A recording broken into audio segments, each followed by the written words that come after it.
Bonjour à toutes et à tous et bienvenue sur le coin sport et pop culture. Et aujourd'hui, un coin manga, ce qui arrive pas très souvent sur cette chaîne, mais quand ça arrive, c'est toujours pour vous parler de gros coups de cœur que j'ai.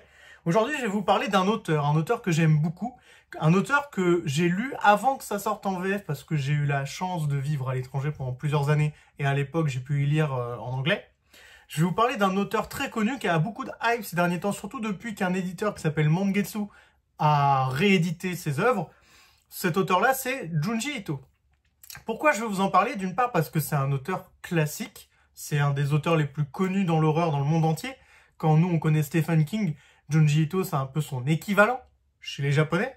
Et comme il y a déjà beaucoup de mangas, mine de rien, qui sont sortis à date aujourd'hui en France, je me suis dit que c'était une bonne idée de vous présenter ce qui était sorti et qu'est-ce qui était une bonne idée pour démarrer l'univers. Car donc, quand ça a redémarré en France notamment, du coup avec Mangetsu, hein, qui est l'éditeur de manga de Suivan Ruo, qui a une chaîne YouTube, je vous invite à la regarder, qui du coup lui a réédité au tout début Tomie. Voilà. Donc Tomie, c'est un très gros pavé, hein, ça fait plusieurs centaines, je pense plus de 600 pages. Je vais vérifier si vous voulez, voilà, c'est ça, même plus de 750 pages. Donc c'est un gros bébé. Moi, c'est pas par ça que je conseille de lire, déjà parce que c'est un vieux récit, même s'il y a plusieurs récits dedans, mais c'est un de ses tout premiers récits. Et c'est surtout très gros et très cher pour démarrer Junji Ito.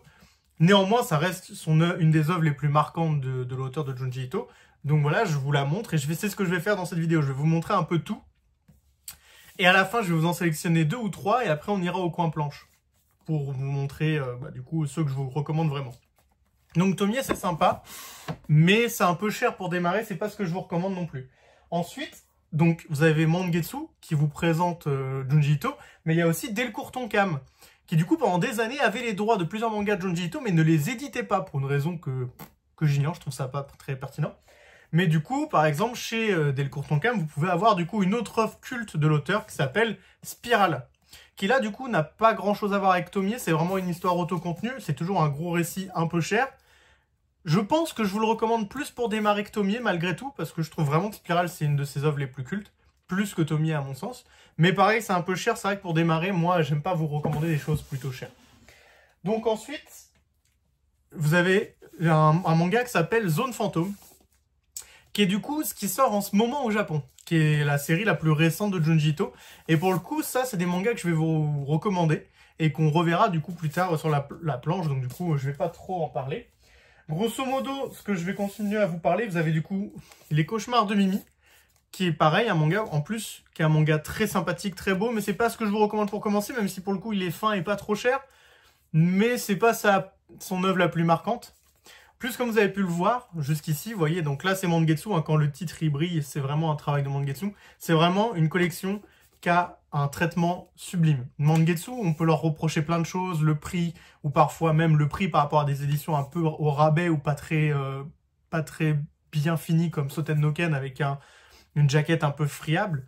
Alors que là, vraiment, ok, c'est cher, mais par contre, vous avez des bouquins en cartonné, plein d'horreurs partout, les bouquins, ils sont vraiment beaux. C'est vraiment une plus-value énorme pour une collection comme ça, et en plus de ça, Junji Ito mérite vraiment ça, parce que c'est vraiment des super récits. Donc Les Cauchemars de Mimi, c'est sympa, mais pareil, c'est pas ce que je vous recommanderais non plus. Mais ça existe, en tout cas, si la couverture vous a intrigué, si ça vous a dit « Ah, c'est pas mal et tout », Les Cauchemars de Mimi, c'est sympa. Ensuite, le plus récent qui est sorti en date, c'est Carnage, qui, pour le coup, pareil, donc vous voyez, c'est plutôt gros, et un peu cher aussi, et je trouve pas que ce soit le plus pertinent pour démarrer, même si pour le coup, c'est sympa, mais en fait, c'est un mélange c'est une anthologie de plusieurs récits. Et c'est sympathique, mais pareil, pour moi, il faut d'abord avoir un peu plus de background sur l'auteur pour vraiment apprécier à fond Carnage. Ensuite, et là, c'est un autre récit que je vais vous présenter plus tard, donc c'est dans mes recommandations. Moi, à titre personnel, c'est mon manga de Junji Ito préféré. C'est L'amour et la mort. Voilà, qui est comme ça, vous voyez, toujours, c'est encore Mangetsu, donc ça brille. Déjà, je trouve que c'est la plus belle des couvertures et que la dorure en bleu, elle est magnifique. Et vraiment, c'est un super manga, je vous le présenterai tout à l'heure dans le coin planche. Si vous avez la flemme de vous taper tout ce qui est sorti à date, n'hésitez pas à passer et aller directement sur le coin planche. Mais je tiens à vous le faire pour que vous ayez vraiment une vue d'ensemble et on ne sait jamais s'il y a quelque chose qui vous tape dans l'œil dans les couvertures. L'amour et la mort, c'est très sympathique, c'est ce que je vous recommande, on va le voir tout à l'heure, avec du coup les 2 zones fantômes. Ensuite, on continue avec, du coup, ce qui est sorti chez Tonkam, et là, enfin, chez Delcourt Tonkam, et là, je vais beaucoup moins vous recommander. Donc ça, c'est le manga que je trouve, à titre personnel, le moins réussi. C'est Gyo, ou Gyo, enfin, je sais pas comment on le prononce. C'est un manga, on va dire, un peu horreur fantastique, avec des sortes de piranhas, si vous voulez, des... Enfin, moi, pour moi, c'est une sorte de... Si vous connaissez le film Piranha 3D, c'est une sorte de film Piranha 3D en mode un peu what the fuck. En soi, c'est sympa, hein. C'est pas horrible, aucun Junji Ito est horrible, mais c'est moins ma cam, je vous avouerai, donc vraiment, voilà. Ensuite, un manga que je vous recommande pour le coup, encore une fois, pour débuter, c'est du coup, là, c'est chez Delcourt Tonkam, c'est les histoires courtes. Tout simplement parce que ça vous permet, en très peu de temps, de savoir si vous aimez bien ou pas. Vous avez un récit, plein d'histoires courtes, qui, pas comme Carnage, qui ont quand même une sorte de... Carnage, ça a vraiment une sorte de thématique commune, alors que là, vraiment, c'est une histoire courte très variée. Et vraiment, ça vous permet de rapidement voir si vous aimez ou pas l'auteur, que ce soit son trait et sa diversité d'histoire. Pour le coup, c'est plus sympa, l'histoire courte, donc je vais vous le montrer aussi tout à l'heure. Ensuite, il y a Remina, qui est une bonne histoire, mais pareil, c'est pas ce que je vous recommande en premier, parce que c'est une histoire complète, et du coup, pareil, pour le coup, c'est pas très cher, mais Remina, c'est très sympa aussi. Mais c'est pas ce qu'on va vous montrer aujourd'hui.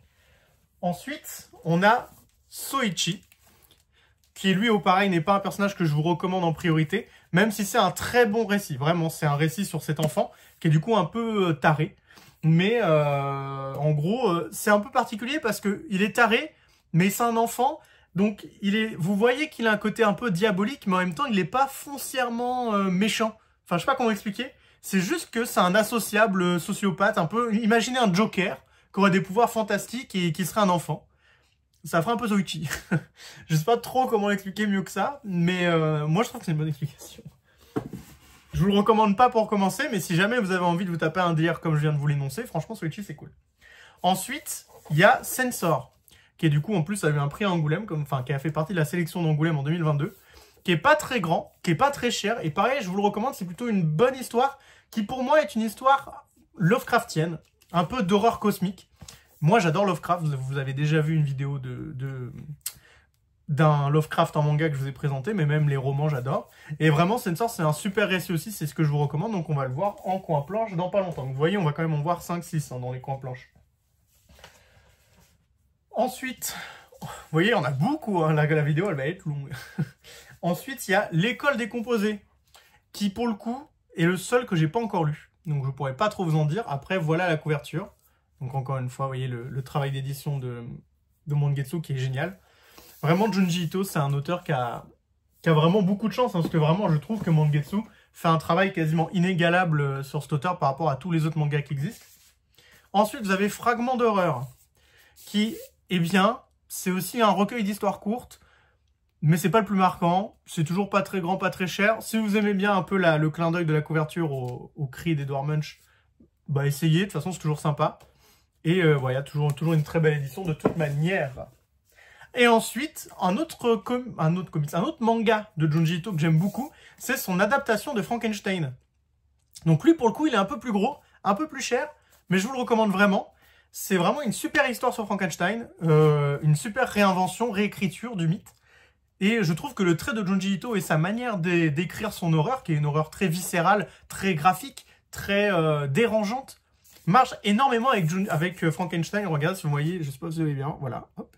Ça vous donne un peu le ton de comment est-ce qu'il imagine la réinterprétation de Frankenstein, qui est franchement une grande réussite. Je vais pas vous le présenter non plus sur le coin planche, mais pour le coup, lui, notez-le, c'est vraiment une très bonne histoire de Junji Ito.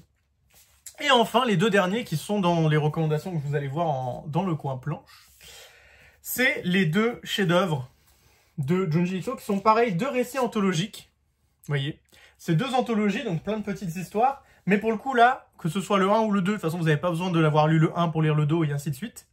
Mais par contre, toutes les histoires vous donnent pareil, un peu comme histoire courte. Plein de petites histoires, plein de styles différents. Il y a du Tomie, il y a un peu du délire à la Soichi, il y a plein d'histoires différentes qui sont dérangeantes, cosmiques, horreur viscérale, horreur graphique, etc., etc., qui vous permet vraiment de voir quel est le trait de l'auteur et quel est vraiment son style. Et donc vraiment, c'est une très bonne trouvaille, je trouve, si vous voulez offrir à quelqu'un ou si vous voulez découvrir l'horreur de Junji Ito. On a enfin terminé la présentation de tout ce qui était sorti à date en VF. Et on va du coup maintenant enfin mettre le générique au bout de 10 minutes pour aller sur le coin planche et vous montrer les mangas vraiment que moi je vous recommande un peu plus en détail. Donc allons-y, attention, c'est l'heure du générique de Junji Ito. Générique.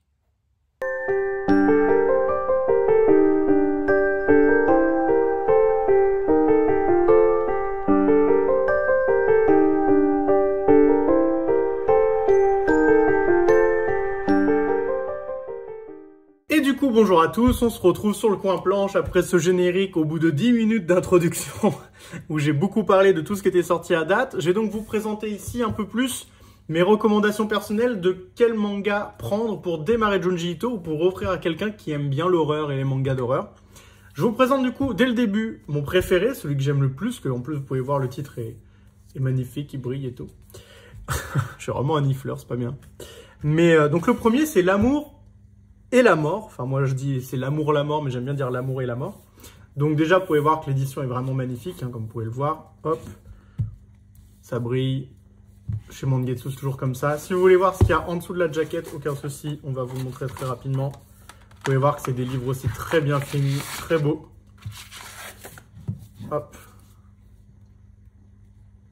Avec du vernis sélectif un peu partout. Donc vraiment, c'est une collection que Mangetsu tient à vraiment chouchouter, quoi. Vraiment, on a vraiment le droit à un travail d'édition aux petits oignons. Donc l'amour, qu'est-ce que... L'amour et la mort, qu'est-ce que ça raconte? C'est très simple. Ça raconte l'histoire tout simplement d'un passant, peut-être lui, que vous voyez là, d'un passant qui, pour des raisons X ou Y, va rendre les gens comme ça. Voilà. Du coup, c'est dans un village japonais, vous avez une sorte de tradition qui fait qu'en fait, il y a une ruelle où les jeunes femmes peuvent demander à quelqu'un au hasard un conseil sur l'amour. Et le conseil de cette personne-là lui portera chance. En tout cas, c'est ce qu'on dit. Sauf que on va arriver à un moment où du coup l'individu qui est arrivé précédemment, donc la petite ombre que vous avez pu voir, voilà, ne va pas, on va dire, donner des conseils très pertinents, ce qui va rendre les gens un peu fous, comme ici. Globalement, vous allez du coup voir cette histoire-là. Qui est cette personne? Pourquoi fait-elle ça? Pourquoi est-ce que les gens deviennent fous? Est-ce qu'il y a vraiment une raison logique? Est-ce que c'est vraiment purement un pouvoir surnaturel? Est-ce que cet homme-là, il a une origin story? Qui il est?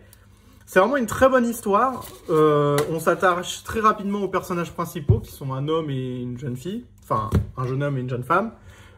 Et ça vous permet vraiment de très rapidement comprendre la narration de Junji Ito, son découpage qui est très bon. De voir aussi si vous appréciez son dessin, qui est particulier. Je vais pas vous dire que c'est un dessin sublime, parce que je trouve que c'est pas un dessin finalement très mainstream, mais par contre c'est un dessin qui colle énormément à l'horreur qu'il veut vous dépeindre. Que ce soit dans L'amour ou la mort, et dans les autres bouquins que je vais vous montrer. Très sincèrement, pour moi, si vous voulez offrir un bouquin de Junji Ito à quelqu'un qui aime l'horreur, mais qui veut pas non plus tout de suite être désarçonné par un horreur ultra gore et ultra what the fuck, L'amour, la mort, pour moi, c'est vraiment le manga parfait d'horreur. Celui qui n'est pas trop gore, mais en même temps vous montre quand même des choses horribles. Celui qui a une belle intrigue, une bonne intrigue, qui justement vous tient en haleine jusqu'au bout pour essayer de comprendre ce qui se passe, des personnages attachants, et un contexte général qui mêle à la fois tranche de vie au Japon et Silent Hill. Donc vraiment, moi, L'amour, la mort, c'est un manga que j'adore. L'édition est superbe en plus. Donc vraiment, c'est quelque chose que je vous recommande vraiment. C'est très sympa pour débuter Junji Ito. Ensuite, je vais passer rapidement dessus parce que c'est toujours en cours de publication. C'est Zone Fantôme. Donc, comme vous pouvez voir, il y a 2 tomes. C'est en gros les recueils de ce qui sort actuellement au Japon de l'auteur.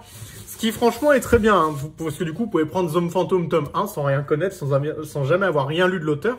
Du coup, c'est ce qu'on va faire. Je vais enlever le tome 2 et démarrer comme ça. Donc d'abord, comme d'habitude, je vous montre le manga de part et d'autre. Vous voyez, hop. Si je vous enlève la jaquette, encore une fois, parce que moi, quand j'ouvre un manga, je ne mets pas la jaquette dessus. Je sais qu'il y en a qui le gardent, je ne vous comprends pas. N'hésitez pas à me dire en commentaire, oui, moi je garde la jaquette, je fais ce que je veux. Donc voilà, le bouquin, vous voyez, il est encore très beau. Comme d'habitude, il y a un peu une couleur, toujours plein de vernis sélectif partout. Et donc là, on a un trait un peu plus moderne, vous voyez, de Junji Ito, qui est un peu plus expressif. L'histoire, pour le coup, de Zone Fantôme, donc je ne sais pas si je vais pouvoir vous le montrer. Voilà. Ouais, c'est bon. Hop. C'est en fait une sorte d'anthologie aussi, vous voyez, comme donc il y a le côté eau pleureuse, Maudite Madone, Léthargie et la rivière spectrale d'Aokigahara. C'est une sorte d'anthologie, mais au final, elles ont tout un rapport entre elles. Vous voyez, je vous montre une planche au hasard et c'est quand même vachement, comment dire, graphique.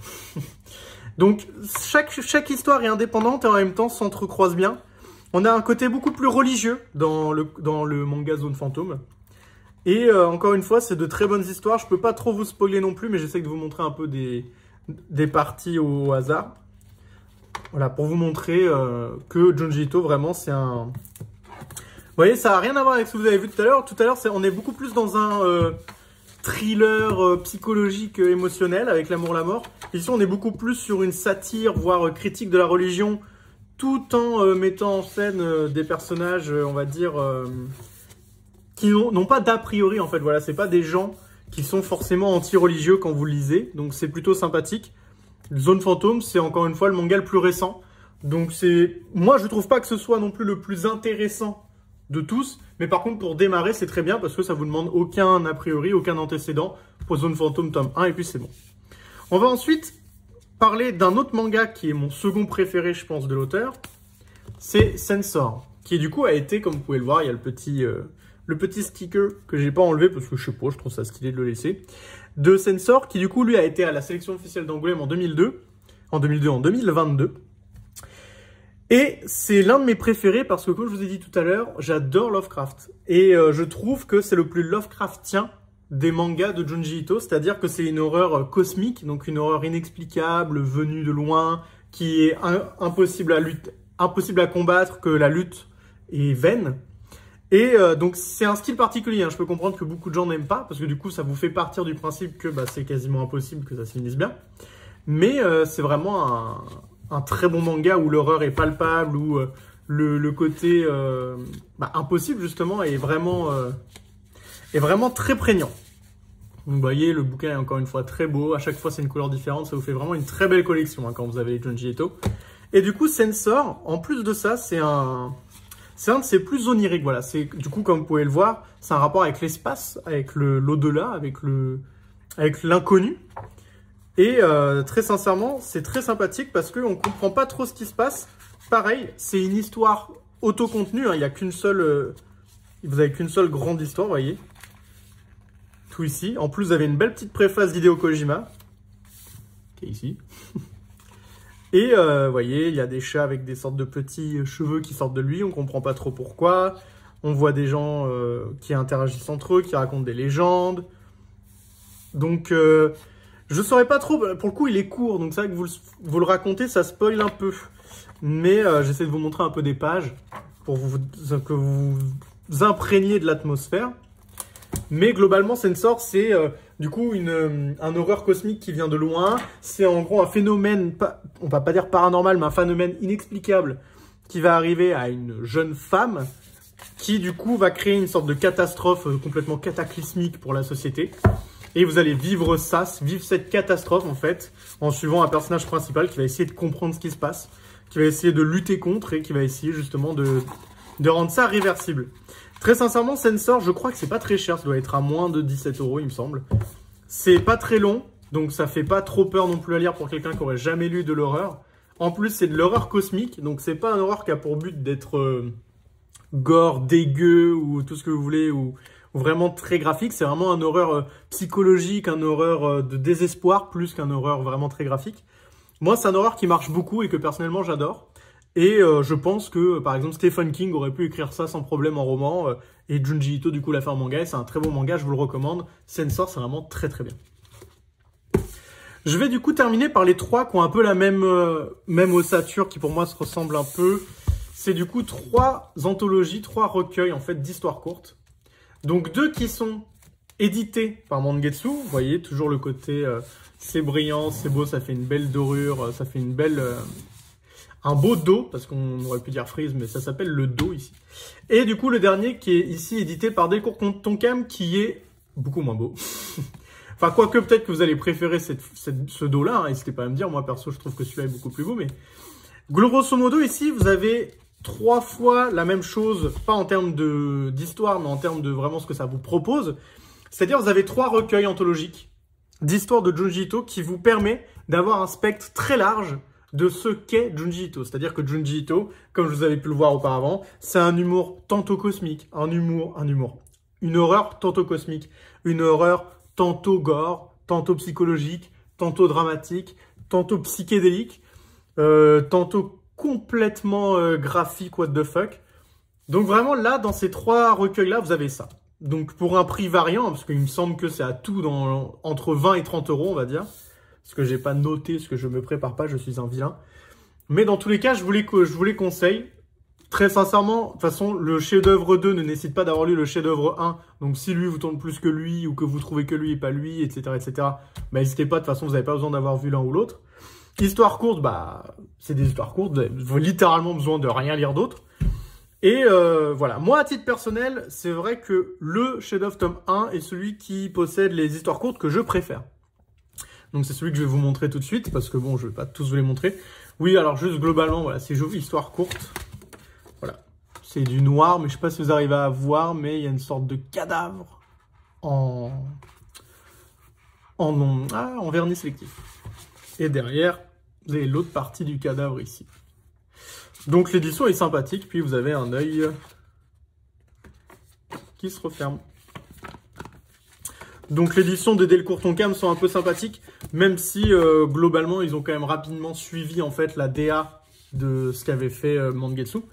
Parce que vous allez voir que Mangetsu, dès le premier numéro qui était Tomie et ensuite le chef-d'œuvre 1, il y avait du coup cette DA d'avoir une belle tranche, d'avoir un bouquin en lui-même qui est très beau, très stylisé avec plein de vernis sélectifs partout. Donc vraiment, donc là c'est les chefs-d'œuvre 1 que je vais vous montrer parce que c'est le plus pertinent je trouve. Je vais juste vous montrer rapidement ce qu'il y a derrière la jaquette du chef-d'œuvre 2. Hop, vous voyez il est vert. Et voilà, et ici la préface elle est de Magla, qui est une youtubeuse je crois que je suis pas, ou une twitcheuse. Et donc on s'attaque du coup au dernier, enfin au bout de 20 minutes de vidéo. Je suis désolé, elle aura été un peu longue, mais en tout cas si vous avez réussi à atteindre ce stade-là, félicitations. J'espère que ça vous aura donné envie de lire du Junji Ito malgré tout. Et on s'attaque du coup au dernier chef-d'œuvre, qui du coup, comme je vous ai dit, est un recueil de plein de petites histoires dont le nom est mis ici. Donc comme vous pouvez voir, on a le vieux vinyle qui est sorti dans les années 90, et on va jusqu'en 2003 avec la Lipidémie, qui est sortie en mars 2023. Donc ça vous fait vraiment un recueil très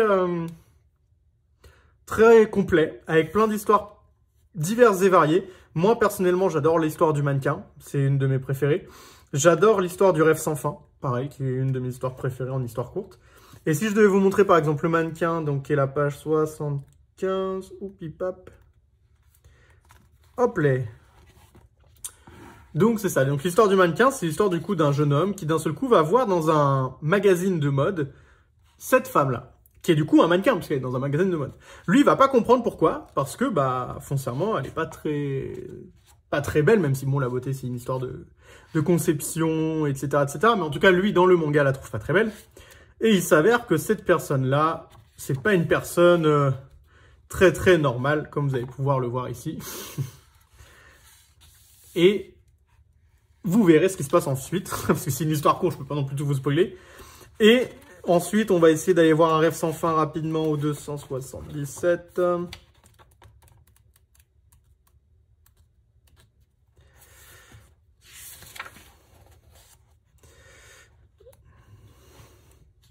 Un rêve sans fin. Qui, pareil, du coup, vous raconte l'histoire d'une personne qui va faire des rêves. Sauf que dans son rêve, elle voit des gens qui lui font peur. Ça va la rendre un peu psychotique. Et le problème, c'est que cette personne-là qui va être psychotique, au fur et à mesure, elle va dormir. Et elle va changer physiquement. Comme vous pouvez le voir, donc là, il est comme ça au début. Et très rapidement, il va se retrouver à être comme ça. J'ai pas trop envie de vous spoiler, encore une fois, là, c'est vraiment le but de vous montrer rapidement des images un peu... Hop, c'est vrai que celle-là, elle est dégueu. Celle-là, elle est très dégueu, la dernière histoire. Mais donc voilà, donc Junji Ito, globalement... j'espère que j'ai réussi à vous le présenter de manière exhaustive, parce que je vous ai littéralement tout montré ce qui était sorti à date. Je vais terminer en concluant que ce que vous avez vu dans la première partie, c'était vraiment tout ce qui était sorti à date en français. Qu'il y a des récits que je vous ai pas montrés sur ce point planche qui peuvent être aussi des bons points d'accès. Hein. C'est pas le but de dire que les autres sont pas bons. C'est juste que moi, c'est pas ceux que je vous recommande en premier, même s'ils sont tous très bons. Il y a aucun Junji Ito que je n'aime pas. Ils sont tous au minimum très qualitatifs et au mieux vraiment excellents. Donc je vous rappelle ceux que je vous recommande pour débuter. Il y a les chefs-d'œuvre, tome 1, évidemment le tome 2 et les histoires courtes, qui du coup ont le même concept d'avoir plein de petites histoires entre elles, pour vous présenter l'horreur de l'auteur. Ensuite, pour avoir des histoires un peu complètes, vous avez Censor, qui est du coup une bonne histoire d'horreur cosmique si vous êtes fan de Lovecraft.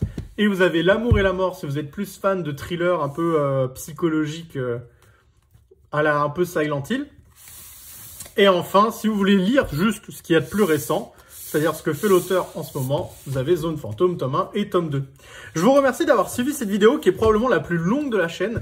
Mais c'est vrai que je suis un peu... J'aime beaucoup l'horreur déjà comme genre, c'est un genre que j'aime beaucoup. Pas parce qu'il me fait peur, parce que moi je suis pas quelqu'un de très réceptif à la peur, mais j'adore l'ambiance. J'adore la manière dont les auteurs, dont les réalisateurs essayent de nous montrer une ambiance, un style dans l'horreur que je trouve vraiment très appréciable. J'adore Junji Ito, c'est vraiment un de mes auteurs préférés. À chaque fois que quelque chose sort, je l'achète Day One. J'espère que cette vidéo vous aura servi. Je vais laisser ça en fond quand même, que vous ayez un petit fond joli. Je vous remercie d'avoir regardé du coup cette vidéo jusqu'au bout. N'hésitez pas à me dire en commentaire si vous avez déjà lu du Junji Ito, lequel vous préférez, lequel vous trouvez le mieux, lequel vous préférez personnellement, pourquoi. Et n'hésitez pas à dire aussi ce que vous recommandez aux gens, si vous avez envie de recommander, vous, un manga de Junji Ito que vous avez lu qui n'est pas dans cette sélection de la planche.